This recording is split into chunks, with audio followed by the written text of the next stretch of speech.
16 दिसंबर 1971 पाकिस्तान के करीब 90,000 soldiers India के सामने सरेंडर कर देते हैं। इस सरेंडर के साथ इंडिया पाकिस्तान वॉर अब खत्म हो चुकी थी।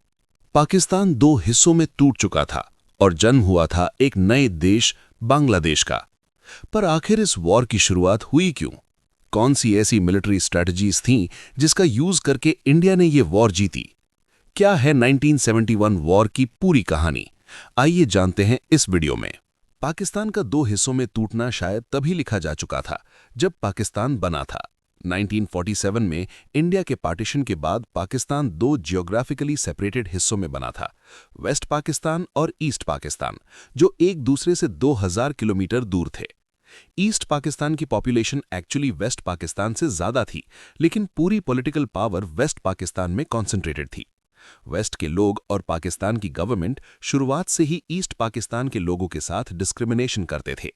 कम पॉपुलेशन होने के बावजूद बजट का अप टू 70% हिस्सा वेस्ट पाकिस्तान को मिलता था। ऑल्सो दोनों हिस्सों में मेजॉरिटी लोग तो मुस्लिम थे, लेकिन उनकी लैंग्वेज काफी डिफरेंट थी।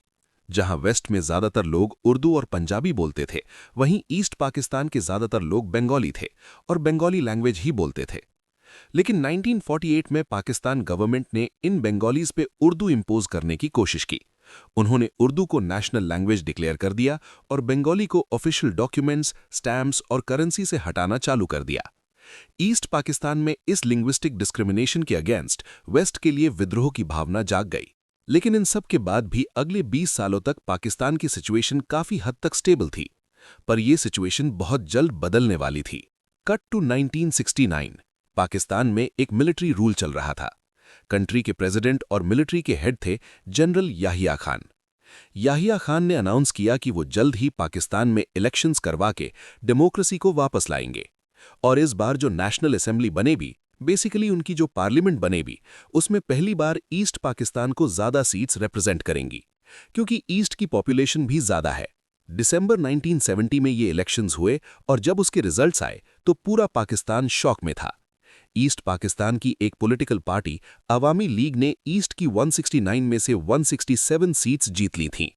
313 सीट्स की नेशनल असेंबली में अब उन्होंने मेजॉरिटी मार्क क्रॉस कर लिया था और अवामी लीग के leader Sheikh Mujibur Rahman prime minister बनने वाले थे।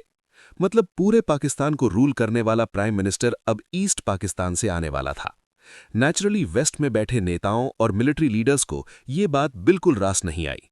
जुल्फिकार अली भुट्टो, जो वेस्ट की सबसे बड़ी political party Pakistan Peoples Party के लीडर थे, उन्होंने दूसरी पार्टीज के साथ मिलकर इस इलेक्शन के रिजल्ट्स को मानने से ही इनकार कर दिया। As a result national assembly convene नहीं हुई और अवामी लीग सरकार बना ही नहीं पाई। ये पूरा इंसिडेंट ईस्ट पाकिस्तानियों के साथ एक बहुत बड़ा मजाक था। वो सब बिट्रेड फील कर रहे थे। इसलिए शेख मुजीबुर रहमान ने ईस्ट में नॉन कॉपरेशन मूवमेंट की शुरुआत कर दी। लार्ज स्केल प्रोटेस्ट्स और स्ट्राइक्स हुई। सिविलियंस और आर्मी में क्लैशेस चालू हो गए और जल्द ही एक मजबूत बंगाली नेशनलिस्ट मूवमेंट आकार लेने लगा। इस पूरे मूवमेंट की डिमांड थी एक अलग देश, बांग्लादेश। प्रेसिडेंट याहिया खान को समझ आ चुका था कि ईस्ट पाकिस्तान में उनकी पकड़ छूटते जा रही है। इसलिए उन्होंने मार्च 1971 में इस मूवमेंट को रोकने के लिए एक स्पेशल मिलिट्री ऑपरेशन कंडक्ट करने का फैसला लिया। एक ऐसा ऑपरेशन जिसने ब्रुटैलिटी की सारी हदें पार कर दी। Operation Searchlight. 21 मार्च 1971 की रात को ये ऑपरेशन ऑफिशियली स्टार्ट हुआ। अगले दिन शेख मुजीबुर रहमान को ईस्ट पाकिस्तान से अरेस्ट करके वेस्ट पाकिस्तान भेज दिया गया। लेकिन अरेस्ट होने से पहले ही वो बांग्लादेश को एक ब्रॉडकास्ट मैसेज के थ्रू इंडिपेंडेंट डिक्लेयर कर देते हैं। इसी दौरान पाकिस्तानी आर्मी पूरे ईस्ट पाकिस्तान में कत्लेआम की शुरुआत करती है। सिविलियंस के ऊपर हैवी वेपन्स यूज करके अंधाधुंध फायरिंग की गई। अवामी लीग के लीडर्स और सपोर्टर्स को चुन चुन कर मारा गया। इस पूरे जेनोसाइड के दौरान करीब 30 लाख लोगों ने पाकिस्तानी आर्मी के हाथों अपनी जान गंवा दी। ऑपरेशन सर्चलाइट के जवाब में कुछ सीनियर बंगाली आर्मी ऑफिसर्स ने बंगाली रेजिस्टेंस की शुरुआत की। वो पाकिस्तानी आर्मी से लड़ने के लिए एक सेना बनाने लगे और इस सेना का नाम मुक्ति बाहिनी रखा गया। लेकिन फिलहाल मुक्ति बाहिनी पाकिस्तानी आर्मी के एडवांस्ड वेपनरी के सामने ज्यादा कुछ नहीं कर पा रही थी। इसी दौरान अवामी लीग के कई इंपॉर्टेंट लीडर्स ने बॉर्डर क्रॉस करके इंडिया में एंट्री ली। उन्होंने Indian prime minister Indira Gandhi से मुलाकात की और मदद की गुहार लगाई। पाकिस्तानी आर्मी की ब्रुटैलिटी से बचने के लिए लाखों सिविलियंस भी इंडिया में एज रेफ्यूजीज आने लगे। कुछ ही महीनों में इंडिया में 1 करोड़ से भी ज्यादा रेफ्यूजीज आ चुके थे। इनमें से ज्यादातर लोगों ने वेस्ट बंगाल, त्रिपुरा और असम में रेफ्यूज ली थी। इंडिया ने काफी जेनरसली इन लोगों के लिए अपनी बॉर्डर्स को ओपन कर दिया था। लेकिन रेफ्यूजीज की इतनी बड़ी पॉपुलेशन इंडिया के लिए एक बहुत बड़ा चैलेंज था। इन लोगों का रहना, खाना, मेडिकल केयर और बाकी जरूरतों का पूरा भार इंडिया पे आ पड़ा था। उस समय इंडियन इकोनॉमी इतनी स्ट्रांग नहीं थी, इसलिए गवर्नमेंट को इंडियंस पे 5 पैसे का रेफ्यूजी टैक्स लगाना पड़ा था, जो लेटर्स भेजते वक्त स्टैंप खरीदने के लिए देना पड़ता था।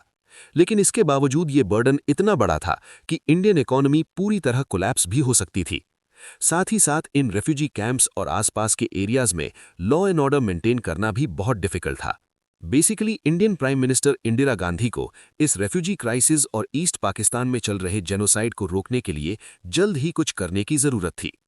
अप्रैल 1971 में इंदिरा गांधी इंडिया के आर्मी चीफ सैम मानेकशॉ और कैबिनेट मिनिस्टर्स की मीटिंग बुलाती हैं। वो चाहती थीं कि इंडियन आर्मी पाकिस्तान के अगेंस्ट एक इमीडिएट मिलिट्री अटैक लॉन्च कर दे, जिससे बांग्लादेश लिबरेट हो सके और रेफ्यूजीज वापस लौट सकें। लेकिन सैम मानेकशॉ ने इमीडिएट अटैक करने से साफ इनकार कर दिया, जिसके उन्होंने 2 मेन आर्ग्यूमेंट्स दिए। सबसे पहला आर्ग्यूमेंट था कि इंडियन आर्मी अभी इतना बड़ा अटैक लॉन्च करने के लिए तैयार नहीं है। वो देश के अलग अलग हिस्सों में पोजीशन थी और उसे वॉर के लिए सही जगह में पोजीशन करने के लिए वक्त चाहिए था। इसके अलावा जीत के लिए जरूरी आर्म्स और एम्युनिशंस की सफिशिएंट अरेंजमेंट करने में भी टाइम लगने वाला था। दूसरा आर्ग्यूमेंट था कि इस अटैक के लिए तब का मौसम सही नहीं था। ईस्ट में मई के महीने में मॉनसून का टाइम था, जो वहां के कई एरियाज को दलदल में बदल देने वाला था, जिससे इंडियन आर्मी की मूवमेंट कई गुना स्लो हो जाएगी और पाकिस्तान का डिफेंस कई गुना इफेक्टिव हो जाएगा। साथ ही साथ इस समय बर्फ पिघलने के कारण हिमालय के कई पासेस खुल जाते हैं, जिससे चाइना के लिए इंडिया पे अटैक करना बहुत आसान हो जाएगा और अल्टीमेटली इंडिया को एक 3 फ्रंट वॉर का सामना करना पड़ेगा। सैम मानेकशॉ का ये असेसमेंट इस बात का प्रूफ है कि वो एक ग्रेट मिलिट्री स्ट्रैटेजिस्ट थे। बताते हैं, सैम मानेकशॉ के तुरंत वॉर में ना जाने के आर्गुमेंट सुनने के बाद इंदिरा गांधी उनसे सहमत हो गईं।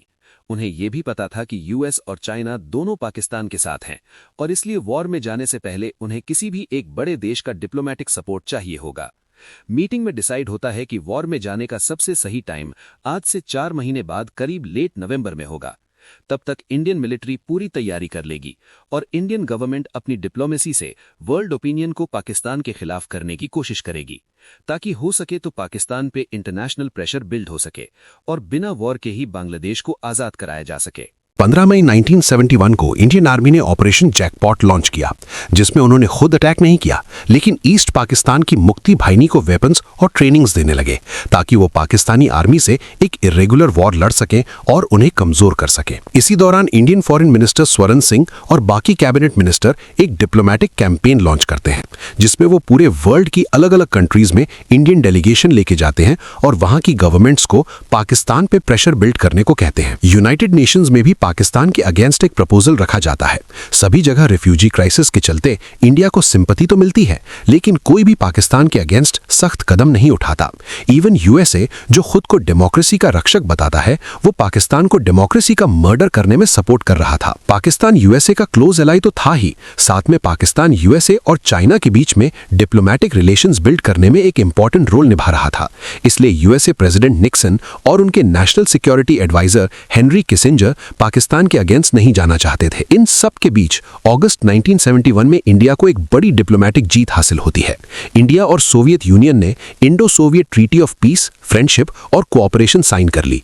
मतलब अब इंडिया और सोवियत यूनियन में से किसी एक पे अटैक होने पर दोनों कंट्रीज मिलके उस दुश्मन से लड़ेंगी। वॉर के दौरान ये ट्रीटी इंडिया के बहुत काम आने वाली थी। नवंबर का महीना आ चुका था और इंडिया को ये रियलाइज हो चुका था कि पाकिस्तान इशू को डिप्लोमैटिकली सॉल्व नहीं किया जा सकता और अब इंडिया के पास केवल एक ऑप्शन था और वो ऑप्शन था वॉर। इंडिया को पता था कि वॉर स्टार्ट होते ही पाकिस्तान उन्हें वेस्टर्न फ्रंट से अटैक करेगा, ताकि इंडिया को 2 फ्रंट वॉर लड़नी पड़े।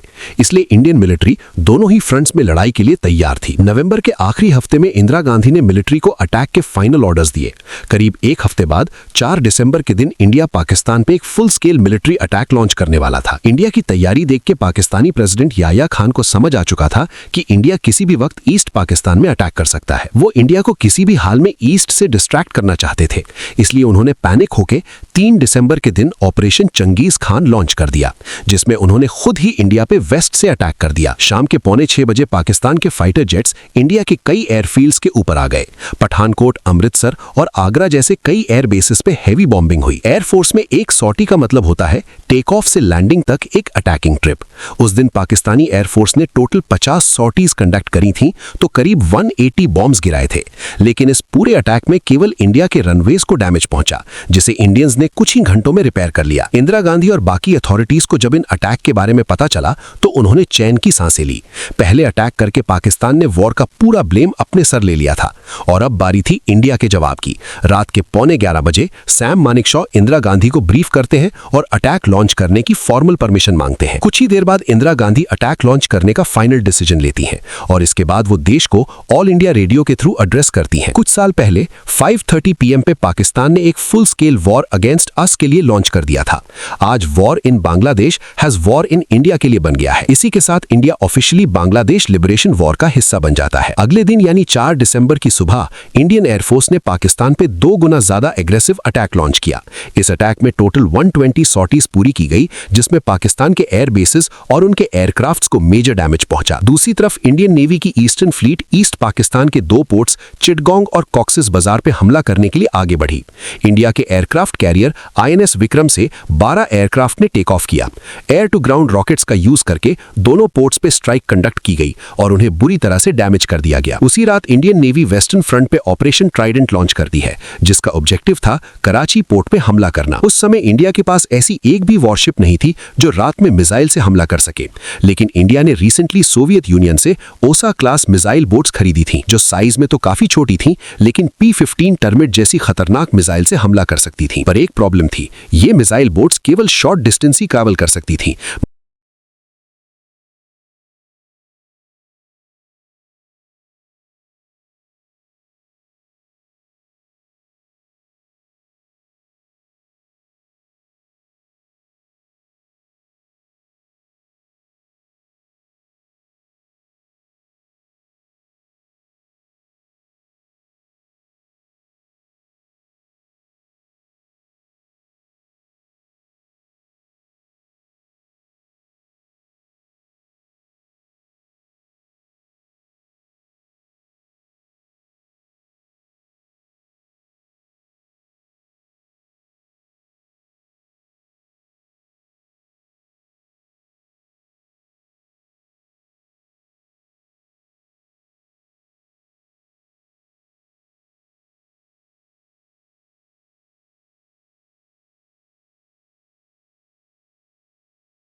मतलब ये अपने आप कराची पोर्ट तक नहीं पहुंच सकती थी। इसलिए नेवी ने इसके लिए एक इनोवेटिव सॉल्यूशन निकाला।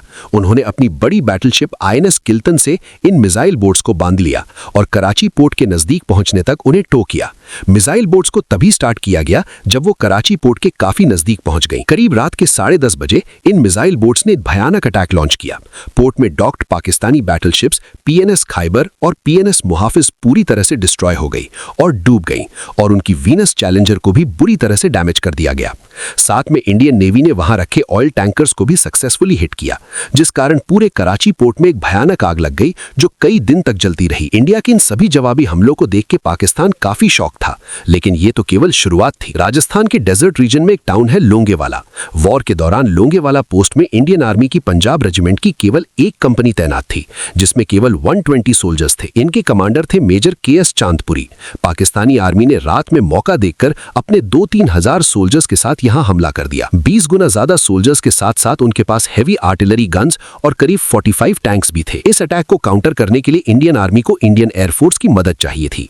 जैसलमेर एयरबेस बेस पे 4 हंटर एयरक्राफ्ट्स मौजूद थे, लेकिन वो रात में ऑपरेट करने के केपेबल नहीं थे। अब पाकिस्तानी आर्मी के टैंक्स केवल 300 मीटर दूर थे और मेजर चांदपुरी को उन्हें किसी भी कीमत पर रात भर आगे बढ़ने से रोकना था। उन्होंने अपने मशीन गनर्स को ऑर्डर दिया कि वो लगातार हाई वॉल्यूम में फायर करें। ये फायरिंग काफी लो कैलिबर की थी, इसलिए टैंक्स को कोई नुकसान तो नहीं हुआ, लेकिन इतनी हैवी फायरिंग देख के पाकिस्तानियों को लगा कि लोंगेवाला पोस्ट को हजारों इंडियन सोल्जर्स गार्ड कर रहे हैं। इसके अलावा पाकिस्तानियों को वहां बार्ब्ड वायर्स पड़े हुए मिले, जो इंडियंस ने अपने पोस्ट के अराउंड पोस्ट को मार्क करने के लिए लगा रखे थे। लेकिन पाकिस्तानियों को लगा कि इंडियंस ने बार्ब्ड वायर्स को माइन फील्ड एरिया को मार्क करने के लिए लगाया है। बेसिकली उन्हें लगा कि आगे माइंस लगी हुई हैं जो उनके टैंक्स को डिस्ट्रॉय कर देंगी। पाकिस्तानियों ने डिसीजन लिया कि इतने सारे इंडियन सोल्जर्स से भिड़ना और माइंस को क्लियर करना रात में सही नहीं होगा, इसलिए उन्होंने अपने अटैक को सुबह होने तक टाल दिया। सुबह होते ही जैसलमेर से एयरफोर्स ने हंटर एयरक्राफ्ट का एयर सपोर्ट भेज दिया। इन एयरक्राफ्ट ने कई सॉटीज लगाई और पाकिस्तानी टैंक्स पे हैवी बॉम्बिंग करी।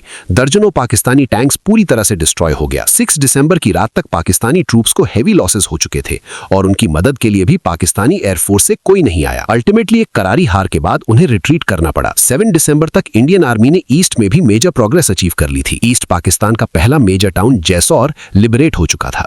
ये एक बड़ी जीत थी क्योंकि यहाँ पे एक पाकिस्तानी एयरबेस मौजूद था जिसे अब इंडियन एयरफोर्स अपने फर्दर अटैक्स के लिए यूज करने वाली थी। बांग्लादेश को पूरी तरह से लिबरेट करने के लिए इंडियन आर्मी को ढाका को कैप्चर करना जरूरी था, क्योंकि ढाका ही ईस्ट पाकिस्तान का कैपिटल था। लेकिन वहां तक पहुंचना आसान नहीं होने वाला था। नॉर्थ ईस्ट सेक्टर से आगे बढ़ने वाली इंडियन आर्मी की ट्रूप्स ने 10 दिसंबर तक सिलहेट टाउन का एरिया कैप्चर कर लिया था और अब उन्हें मेघना रिवर पार करके ढाका की ओर आगे बढ़ना था। लेकिन इनके बीच एक बहुत बड़ा रोड ब्लॉक था, अशुगंज। पाकिस्तान ने अशुगंज में बहुत बड़ी सेना लगा रखी थी ताकि इंडिया मेघना को क्रॉस ना कर पाए। इंडिया को इन्हें हराने में कई दिन लगने वाले थे और साथ में लॉस ऑफ लाइफ तो होगा ही, इसलिए वहां मौजूद लेफ्टिनेंट जनरल सगत सिंह ने एक ऐसा फैसला लिया जिससे इंडिया बिना लड़े ही अशुगंज जीत गया। इंडियन आर्मी ने अपने माई-4 हेलीकॉप्टर्स का यूज किया और 4000 इंडियन सोल्जर्स को सीधा मेघना के पार एयरलिफ्ट कर दिया।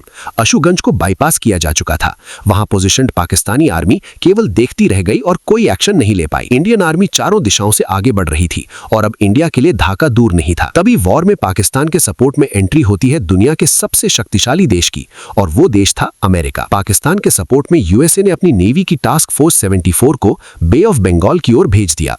इस फ्लीट में वर्ल्ड का largest aircraft carrier, 8 navy ships और एक न्यूक्लियर अटैक सबमरीन थी। साथ में यूके ने भी इंडिया के अगेंस्ट अपनी ईगल एयरक्राफ्ट कैरियर और कुछ नेवी शिप्स अरेबियन सी की ओर भेज दी थी। पाकिस्तान, यूएसए और यूके, इन तीनों से एक साथ डील करना इंडिया के लिए इम्पॉसिबल था। लेकिन पाकिस्तान और यूएसए शायद ये भूल गए थे कि इंडिया के पास भी एक दोस्त है। इंडिया ने सोवियत यूनियन के साथ जो फ्रेंडशिप ट्रीटी साइन की थी, उसका यूज करके इंडिया ने उनसे हेल्प मांगी। सोवियत यूनियन ने बिना देरी किए अपनी पैसिफिक फ्लीट को इंडिया के सपोर्ट में भेज दिया। इस फ्लीट में 5 शिप्स और 6 न्यूक्लियर केपेबल सबमरीन्स थीं। सोवियत की फ्लीट ने यूएस की फ्लीट को घेर लिया और यूके की फ्लीट का रास्ता रोक लिया।